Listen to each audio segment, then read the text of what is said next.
Puji Tuhan. Gimana kabar? Sehat semua? Sehat you? You sehat ya? Oke. Kita angkat sebuah pujian ya sebelum kita berdiskusi dengan firman Tuhan ya. Hidup ini adalah kesempatan. Hidup ini untuk melayani Tuhan. Jangan sia-siakan waktu yang Tuhan beri. Hidup ini hanya sementara. Oh Tuhan, pakailah hidupku selagi aku masih kuat. Bila saatnya nanti ku tak berdaya lagi, hidup ini sudah jadi berkat. Oh Tuhan, pakailah hidupku selagi aku masih kuat. Bila saatnya nanti ku tak berdaya lagi, hidup ini sudah jadi berkat. Hidup ini sudah jadi berkat.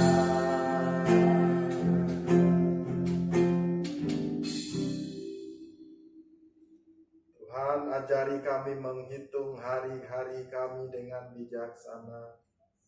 Tuhan Yesus, tolonglah kami Tuhan mengisi hidup kami dengan hal-hal yang memuliakan Tuhan. Dan hari ini, malam hari ini kami kembali datang di hadapan-Mu Tuhan untuk diberkati oleh firman Tuhan melalui diskusi renungan keluarga kami. Roh Kudus, jamah kami, biarlah Engkau ada di tengah-tengah kami. Dan bagi pemirsa yang menyaksikan renungan keluarga kami, mereka diberkati oleh firman. Terima kasih Bapa. Dalam nama Yesus, kami siap berdiskusi dan diberkati oleh firman. Haleluya, puji Tuhan. Amin. Hari ini tema kita unik dan menarik. Apa tuh? Unik dan menarik. Topiknya adalah begini. Mengapa sih umur manusia itu makin pendek? Makin pendek. Asumsi atau fakta? Pak, Oke. aku pernah baca nih di Alkitab, Oke. yaitu di Kitab Kejadian. Oke. Apa tuh? Jadi di Kitab Kejadian dituliskan bahwa umur manusia itu Coba kamu baca di mana itu? Kejadian pasal berapa? 6 kalau nggak salah ayat 3. Kejadian 6 ayat 1 sampai ayat 3. Ya, coba kamu baca dulu. Kejadian 6 ayat 3. Berfirmanlah Tuhan, Rohku tidak akan selama-lamanya tinggal di dalam manusia, karena manusia itu adalah daging.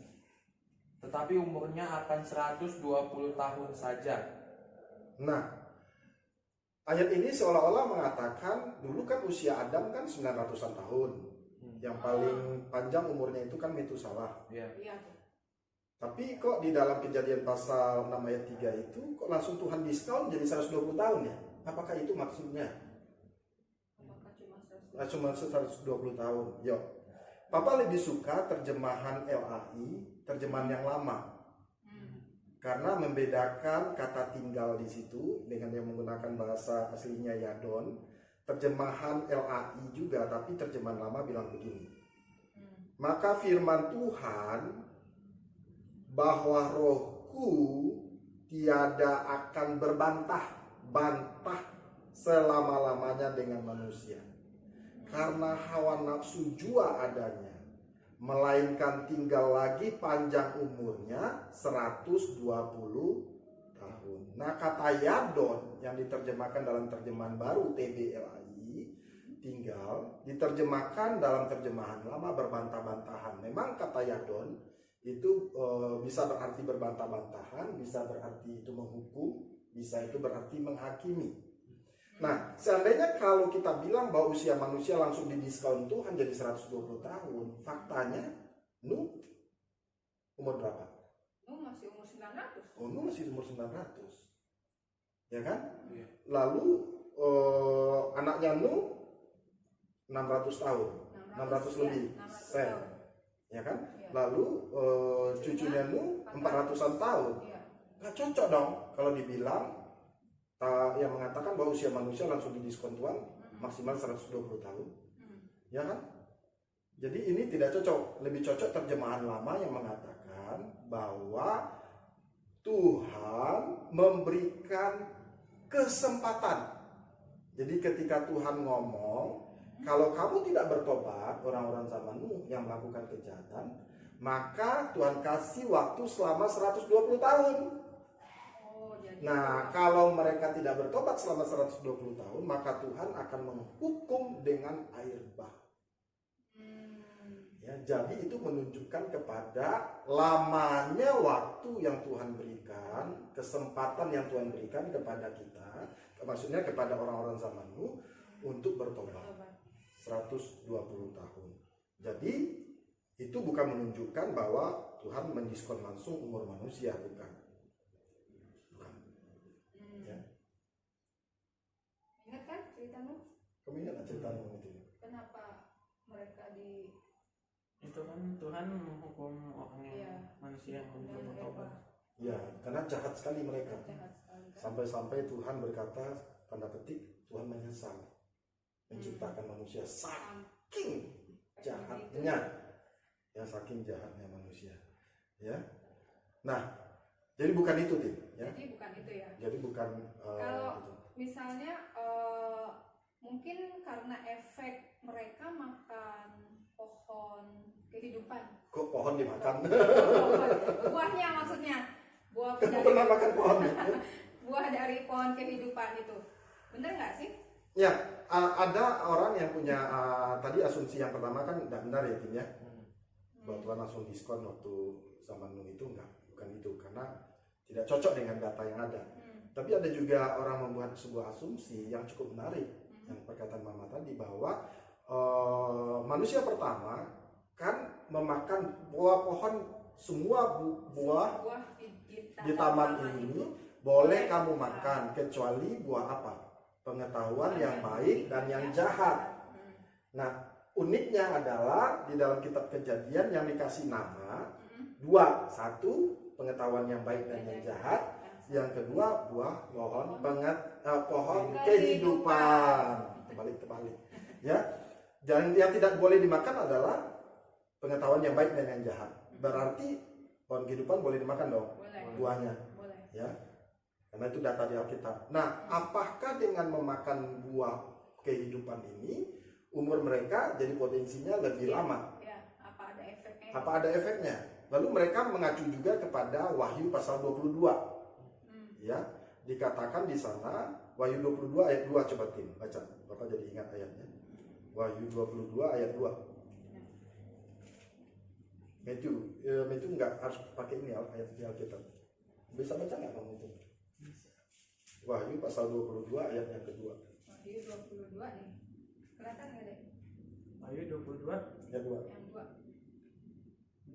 Wahyu 22 ayat 2. Di tengah-tengah jalan kota itu, yaitu di seberang menyeberang sungai itu, ada pohon-pohon kehidupan yang berbuah 12 kali, tiap-tiap bulan sekali.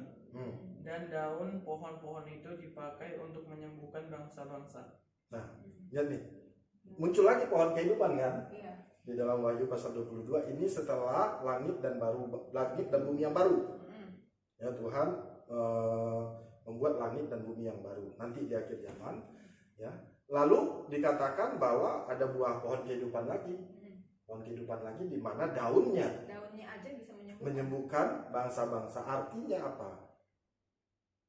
Pohon kehidupan itu berfungsi memperlama umur orang kan, karena menyembuhkan, Mm. ada potensi untuk itu. Ya ada penafsiran begitu gitu loh ya. Ada juga yang mengatakan bahwa bisa jadi karena Adam dan Hawa adalah diciptakan langsung oleh tangan Tuhan, sehingga kemungkinan ada orang bilang bahwa mereka punya genetika yang sempurna, tanda petik, sehingga orang keturunan yang masih dekat dengan Adam dan Hawa punya potensi umur yang lebih panjang. Jadi pengaruh gen ya? Ya, tapi itu kan tidak ada ayatnya. Ya, Nah, asumsi. asumsi, ya kan? Boleh-boleh aja sih, ya, boleh-boleh aja sih. Tetapi faktanya apa? Mari kita lihat faktanya. Faktanya apa? Nah, faktanya adalah kapan manusia itu umurnya menjadi drastis turun? Waktu kisah air bah itu. Setelah air bah, ya, setelah air bah. Jadi dari Adam ke Nuh itu generasi yang ke-10. Ya, generasi yang ke-10. Nah, ketika generasi yang ke-10 ini, Adam masih lihat generasi yang ke-9 loh. Sebelum dia meninggal. Luar biasa ya. Cicit. Nah, Nuh ini keturunan yang ke-10 ya. Nah, ketika air bah itu terjadi kerusakan yang luar biasa atas bumi. Ya. Ada orang yang berkata itu benar-benar luar biasa ya, sampai mungkin tsunami-nya besar sekali, bisa jadi ada gempa bumi ya, lalu air di atas dan juga air yang di bawah meluap ya, dan itu peristiwa yang sangat mengerikan sekali. Terjadilah kerusakan atas bumi yang sebelumnya dalam keadaan yang ideal, lingkungannya sangat mendukung bagi orang berumur panjang. Tetapi ketika air bah itu terjadi, maka setelah Nuh masih 900 tahunan ya. Tapi setelah Nuh mulai turun umur orang. Anaknya Sem 600-an tahun. Lalu cucunya Sem, anaknya Sem, cucunya Nuh, Heber itu sekitar 400 tahun. Lalu terus Abraham berapa? Cuma 170-an. Abraham 170 tahun, Yusuf 110 tahun. Iya. Ya, Abraham itu generasi yang ke-20 dari Adam. Ya. Tinggal berapa? Abraham 170 tahunan, lalu Yusuf 110 tahun. Jadi kalau kita lihat data begini, memang pengaruh yang sangat luar biasa ketika Tuhan murka terhadap manusia. Lalu ditimpakan peristiwa air bah yang dahsyat luar biasa sehingga lingkungan kita jadi rusak habis. Coba Timmy, Matthew dan dia Mama. Jadi itu membuat lingkungannya yang waktu itu bagus sekarang menjadi rusak. Dan itu menimbulkan potensi umur manusia makin merosot dan makin merosot. Dan normalnya ditulis oleh pemazmur. Yuk kita baca yuk. Mazmur ayatnya yang ke-90, pasal 90 ayatnya yang ke-10. 90 ayat yang ke-10 ya. Mama baca. Masa hidup kami 70 tahun, dan jika kami kuat 80 tahun, dan kebanggaannya adalah kesukaran dan penderitaan, sebab berlalunya buru-buru dan kami melayang lenyap. 70 usia normal orang bisa bertahan, sekarang jadi 70 sampai 80 tahun. Itu usia normal. Ya. Tetapi apakah ada usia orang di atas 80? Ada, ayat Alkitab berkata, ya, kalau lewat dari itu yang dialami apa? Penderitaan, kesusahan, ya, mulai encok sini, encok sana. Nggak bisa. Kaki udah cekot-cekot, ya, jalan udah susah, ya kan? Ada yang kuat nggak? Ada. Opung 81 tahun ya kuat. Tetapi ya begitu. Ya. Kita doakan supaya Opung sembuh ya. Kita doakan supaya Opung dijamah Tuhan dan disembuhkan Tuhan. Tapi itu faktanya. Ya, faktanya. Kalau ada orang yang kuat, buktinya Musa meninggal usia 120 tahun. Dia menulis ini, dia meninggal 120 tahun. Jadi usia normal orang bisa bertahan 70, 80 tahun. Normal ya. Normal. Ya, usia normal orang. Mungkin karena juga keadaan dunia semakin ini juga ya, kurang baik ya. Ya, kita bisa melihat data-data di kesehatan ya, penelitian-penelitian mengenai makan yang kita makan ya. Makanan. Semuanya dan semuanya itu kan ada ahlinya. Ya. Itu ahlinya sudah ada bilang, itu ada. Ya itulah namanya faktor lingkungan kita yang sudah rusak. Ya. Jadi apa pentingnya sih kita bicara begini? Iya, apa? Apa pentingnya gitu? Bahwa memang faktanya usia manusia makin pendek. 70, usia normal orang sekarang 70-80 tahun. Paling kuat ya, normalnya. Kalau di atas 80 ya penderitaan dan kesukaran yang dialami. Cekot sana, cekot sini. Pentingnya apa sih kita diskusi hari ini? Ada dua hal. Yang pertama, selama kita hidup ini 70 sampai 80 tahun ini, yang pertama pastikan bahwa kita sudah di dalam Yesus. Yes. Ya, pastikan bahwa kita sudah di dalam Yesus. Kenapa? Karena kalau kita sudah di dalam Yesus, kita sudah bertobat dan menyerahkan hidup kita kepada Yesus, maka dikatakan oleh firman Tuhan, kita akan memperoleh hidup yang kekal. Yes, ada batasannya ya. Ya, hidup yang kekal itu berapa ribu tahun? Berapa puluh ribu tahun? Berapa ratus ribu tahun? Kekal. Selama-lamanya. Selama-lamanya dalam sukacita. Yes. Tidak sakit lagi, tidak mati lagi, tidak berdosa lagi. Kita sukacita sama-sama dengan Tuhan Yesus. Jadi pastikan bahwa kita sudah di dalam Tuhan Yesus. Yang kedua. Untuk memperoleh hidup yang kekal. Yang kedua, pastikan juga apakah hidup saya ini sudah bermanfaat, bernilai, berguna, menjadi kesaksian yang hidup bagi orang lain. Ini proses ya. Tetapi ini harus kita tanyakan terus ya, dari tahun ke tahun, dari tahun ke tahun. Ajarlah kami Tuhan menghitung hari-hari kami dengan bijaksana. Ya, ajar supaya kita menghitung terus, supaya kita memperoleh hati yang bijaksana. Kenapa? Supaya apakah hidup saya ini bernilai, berdampak bagi kerajaan Allah atau tidak, berdampak bagi orang lain atau tidak. Ini PR kita bersama. Tetapi yang pertama itu perlu kita buat keputusan untuk kita ada di dalam Yesus, supaya kita dipastikan untuk kita memperoleh hidup yang Kekal. Amin. Hidup ini adalah kesempatan. Hidup ini untuk melayani Tuhan. Jangan sia-siakan waktu yang Tuhan beri. Hidup ini harus jadi berkat. Oh Tuhan, pakailah hidupku selagi aku masih kuat.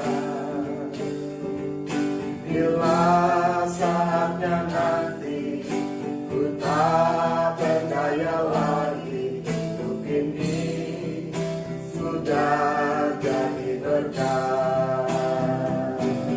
Oh Tuhan, pakailah hidupku selagi aku masih kuat.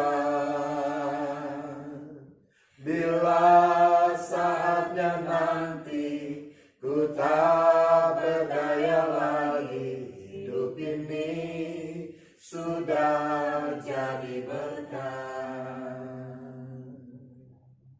Tuhan, orang-orang yang ada di dalam Yesus, yang ada di dalam kitab kehidupan akan hidup kekal selama-lamanya bersama dengan Tuhan dalam sukacita yang luar biasa. Oleh karena itu, tolonglah Tuhan, bagi saudara yang mendengarkan renungan keluarga kami, jamah mereka, Roh Kudus penuhi mereka dengan Roh-Mu yang kudus, sehingga membuat sebuah keputusan yang penting untuk ada, untuk percaya, bertobat, dan percaya menerima Yesus sebagai Tuhan dan Juru Selamat pribadi. Yes. Sehingga kami memperoleh hidup yang kekal. di dalam Kristus Yesus. Tolonglah kami juga Tuhan untuk kami berbuat berbuah bagi kerajaan-Mu, menjadi berkat, menjadi kesaksian, sehingga Tuhan dimuliakan. Pakai kami Tuhan menjadi alat bagi kemuliaan nama-Mu. Terima kasih Bapa. Terima kasih Yesus, kami serahkan seluruhnya ke dalam tangan-Mu, dan kami bersyukur atas malam hari ini, atas renungan keluarga kami. Dalam nama Yesus kami sudah berdoa dan bersyukur. Haleluya, puji Tuhan. Amin.